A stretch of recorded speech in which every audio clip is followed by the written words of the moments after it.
mo kí ọkùnrin, mo kí obìnrin, mo kí ọmọdé, mo kí àgbà. Mo kí ẹni tó bá wo ètò yìí àti ẹni tó bá padà wo. Mo kíra bá ṣe ń kíra ní ìkẹ́ ọlá, ìkí ìgẹ̀, ìkí tó lógo jùlọ nílẹ̀ káàárọ̀ oòjíire. Mo ṣe àbọ̀ orú àbọ̀ ìyàbọ̀ yẹn ṣiṣẹ́ fún gbogbo wa. Ẹ̀rí àkọ́rọ́ tá fẹ́ bára wa sọ òun náà ni ọ̀rọ̀ Tani Ọlọ́run àti àwọn mùsùlùmí ilẹ̀ káàárọ̀ oòjíire. A rí i pé láti ìgbà tí Tani Ọlọ́run ti sun àlùkùránì, wọn tẹ bá lọ sórí social media oríṣiríṣi, àwọn kan sọ pé tí ọmọ bá fẹ́ jogún kógún a máa pàtàn kìtàn. Wọ́n ní tí àwọn míì tọ́mọ ilé kan ò bá tí ilé kan ò bá tí dàrú ọmọ àlè ibẹ̀ ni ò tí tó. But èmi ò wá mọ ogún kógún tí Tani Ọlọ́run fẹ́ jẹ tó fi ń pàtàn kìtàn, because àwọn bàbá ńlá ti tiwa ogún tó fi sílẹ̀ fún wa òun nífá. Ogún tó di tiwa lẹ́ni Kùránì àti Bíbélì ìta ló ti wá, ká má tanra wa jẹ mọ́, ìta àwọn aráàta ló gbé wá fún wa. Ìdí nìyẹn tá ṣe lọ ń kọ́ èdè wọn. Ẹni ẹ̀sìn tẹ́ bá ti lọ kọ́ èdè ẹ̀ kì í ṣẹ̀sìn yín, ẹ̀sìn tẹ́ adopt sí tradition yín ni. O ò ní láti ṣe lọ kọ́ èdè báyìí kó tó mọ̀ fá. But àwọn òyìnbó tí wọ́n wá ń kọ́ ifá wọ́n ń kọ́ èdè wa, yes, but àwa a ní láti ṣe máa kọ́ èdè wa ká tó mọ̀ fá. So ẹ̀dẹ̀ ní láti lọ kọ́ lárúbáwá, which means pé that religion was borrowed to our tradition. But nǹkan tí mo kàn fẹ́ sọ ni pé so ta ló wá fẹ́ jogún kógún nínú ẹ̀yin àti Tani Ọlọ́run? So ẹni Tani Ọlọ́run ẹ ló jó Quran torí pé lóun ò ṣe mùsùlùmí mọ́, owó ẹ̀ ló fi ra Quran. Quran can be one print Quran, eku ń jẹ Quran, eku ó máa ń jẹ Quran. So and ẹni tó jó Quran tẹ̀ ti wà lórí fóònù, kí lèèyàn tún ra Quran kiri fún ọmọ, ó ti wà lórí app.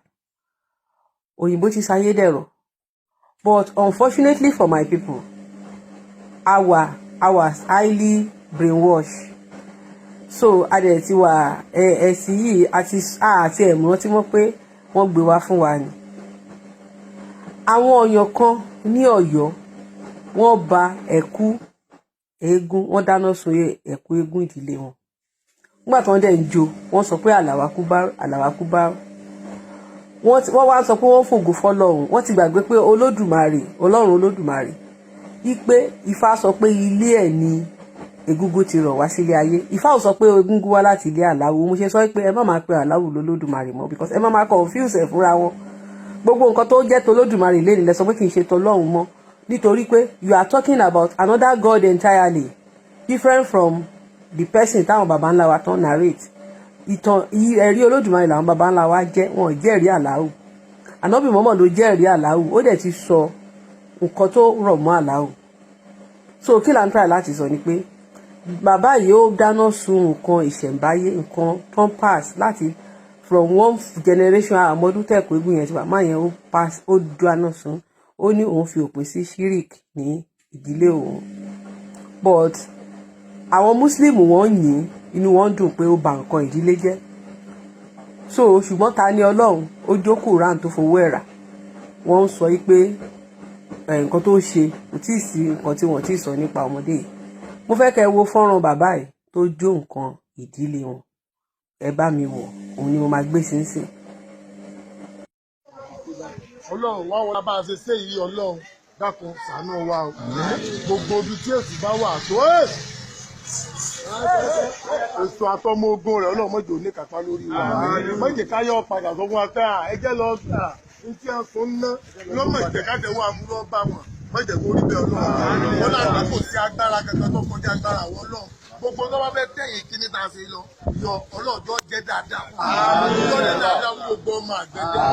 Gbogbo agbègbè tó yí ká, gbogbo àdúgbò tó yí ká, àti ìmọ̀ wá rẹ̀ sí ilé ọjọ́ ọmọ ọkùnrin, ọjọ́ ọmọ obìnrin. Bẹ̀rẹ̀ sáfẹ́sì ayọ̀ ní kò jẹ́ ká rí. Láàkúwátà ilá láhọ́lá wọlá kúwátà. Musa máa yí tó bí ṣe ẹ̀yìn náà láàṣà yóò tí lò mú. Musa yìí pẹ̀lú pàtó yẹ tẹ́lẹ̀ yẹn. Ẹ̀sùn sẹ́yìn dáadáa. Ṣáná yẹn dà. Ṣáná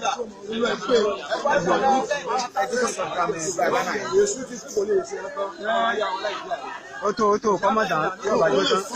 Ó lè fóòkè àkójọ ń rọ̀. Ìsànádà, Ẹ jìnà sí ẹgbẹ́ tó yẹ jìnà sí. Ìyá lẹ́tà ni mo fẹ́ lẹ́tà rẹ̀.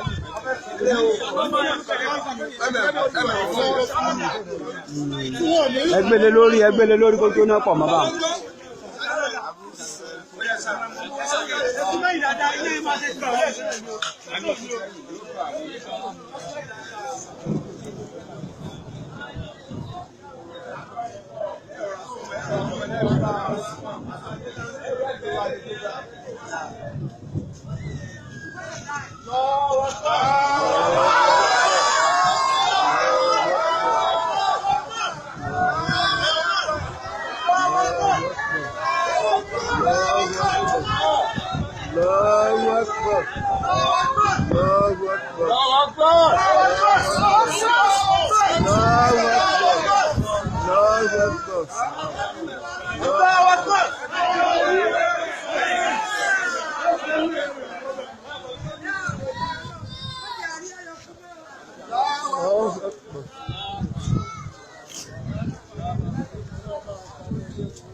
ẹyẹ wọ bẹ ẹ wá wo bẹ́ẹ̀ mi lè gbé yín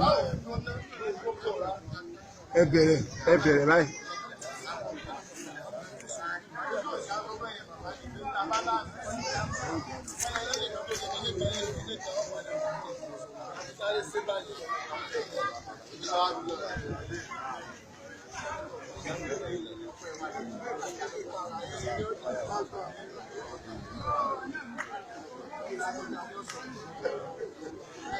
Allahu Akbar.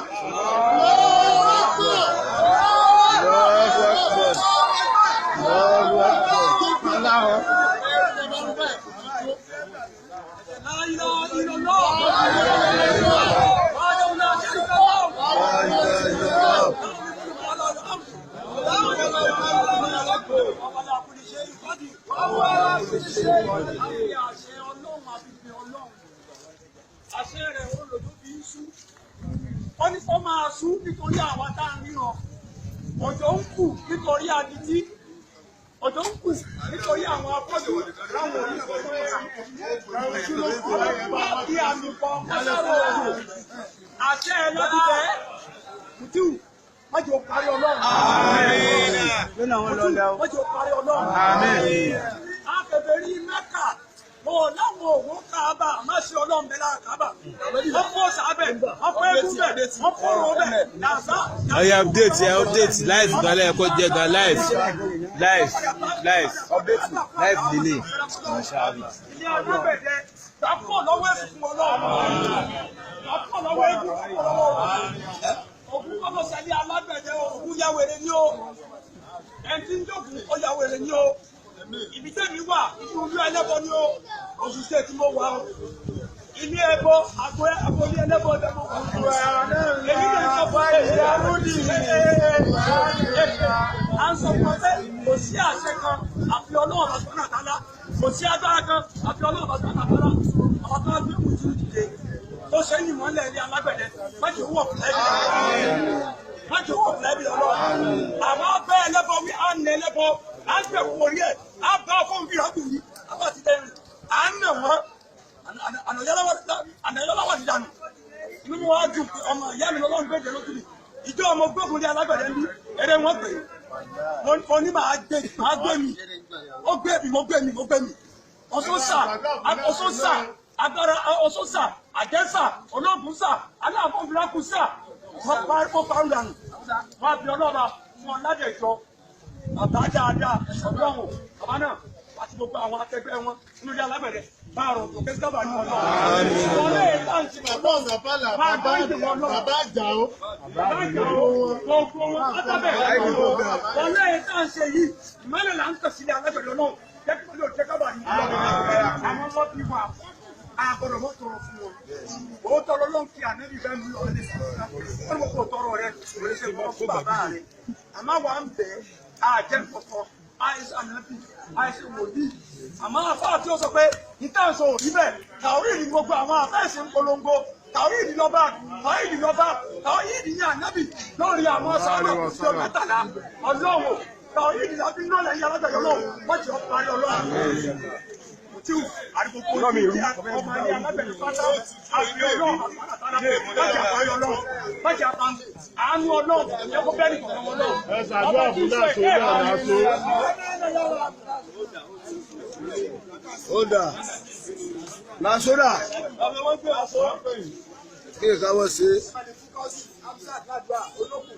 ẹ máa gbọ́ gbogbo wọn sọ fún ẹ pé wọn náà fẹ́ ṣe ìpàdé láyé ọ̀fẹ́ bọ́ọ̀lù dáadáa gbogbo tí wọn náà tó ní ilé tẹ̀sán nílé. kó jáde káwọ́ òwì ní àtolúdè ìgbòho àtolúdè wọn lò tú gbogbo oníjẹrẹ. ọ̀gá wọn là ń fún. láṣọ.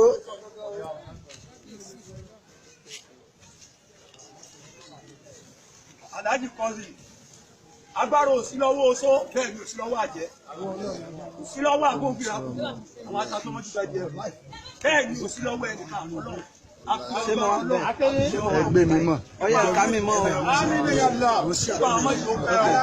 máa ṣe àmì wọn náà ti wá gbà yìí lórí ẹgbẹ́rẹ́ pé tọ́ka àwọn jẹ má bàa mú o. àmì náà mo rántí ẹnì kan bàbá aládùn náà ń pèlè fún ẹ bá sọ bàtà dáadáa àmọ́. So mo dúpẹ́ gbogbo ẹ̀yin tẹ́ wo fọ́nrán yẹn tán mo tún máa fi fọ́nrán míì sí again fọ́nrán mi ti máa wá padà sí yìí lẹ́ máa ti wá rí another bòmí àwọn míì tí wọ́n ṣe ọ̀sẹ̀dé wa àwọn náà tún mú nǹkan ìṣẹ̀ǹbáyé tí wọ́n tún jò nígbà tí wọ́n jò tán èdè tí wọ́n náà fi ń sọ̀rọ̀ wọ́n tún kígbe àlàwákúbà nígbà tí máà ti Ọ̀yọ́ yẹn tó jó egúngún ǹjẹ́ àwọn elégúngún ǹjẹ́ wọ́n lọ bàjẹ́ àwọn tí ìlú yẹn náà mo ṣọ́ pé nígbà tó ń ba nǹkan ìṣẹ̀ǹbáyé wọn jẹ́ náà mi ò rò pé ẹnìkankan lọ bá wọn jà so mo máa fi fọ́rọ̀ yẹn sínsìn kẹjẹ́ ká tún wò tá a bá wò tán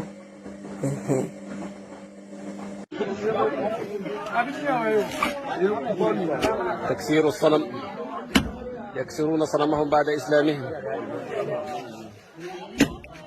لا تنسى.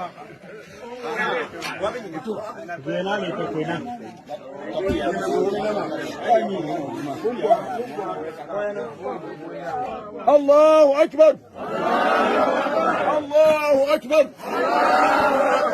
الله أكبر الله أكبر الله أكبر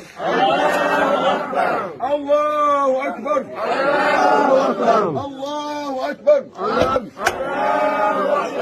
الله أكبر. So mo inú mi dùn mo dẹ̀ rí pé ẹ ti wo gbogbo fọ́nrán méjèèjì tí mo fi wọlé ṣe rí àwọn èèyàn dúdú a lè ní lọ síwájú ó dijọ́ tí orí wa bá bẹ̀rẹ̀ sí ní pé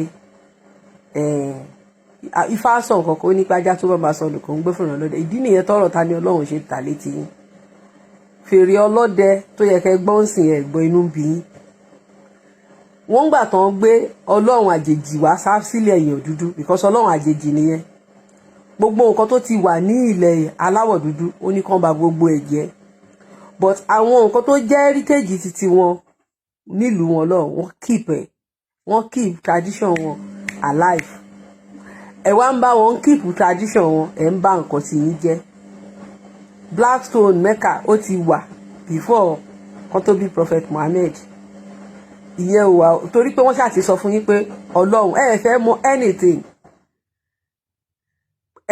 many àwọn Britain òkúta tí King Charles tó fi jókòó lé àti àga yẹn ti wà before Church of England àga yẹn ó ti wà before Church of England àga yẹn ti lò over 700 years òkúta yẹn ó ti lé ní 800 years so which is pé òkúta yẹn ó priest Church of England tó pé àwọn pagan ló ní both òkúta àti àga yẹn orí ẹ̀ náà ti coronate ọba England wọ́n gbé àṣẹ fún tó gbogbo nǹkan fún ṣùgbọ́n lọ́dọ̀ títí wa àwa máa bà nǹkan títí wa jẹ́ nítorí pé àwọn pípù yìí gbà tán dé kò sí nǹkan kan tó gbé religion wa ṣe fún wa ojú pé ká bá spirituality wa jẹ́ kán lè kàn ká wa ó tán nígbà tán dé Áfíríkà tán rí pé ẹ̀yin Áfíríkà ẹ̀ lágbára pé àwọn bàbá yín wọ́n nídán lọ́wọ́ wọ́n ní agbára wọ́n lè sọ̀sán dòru wọ́n láti develop theology láti brainwash wa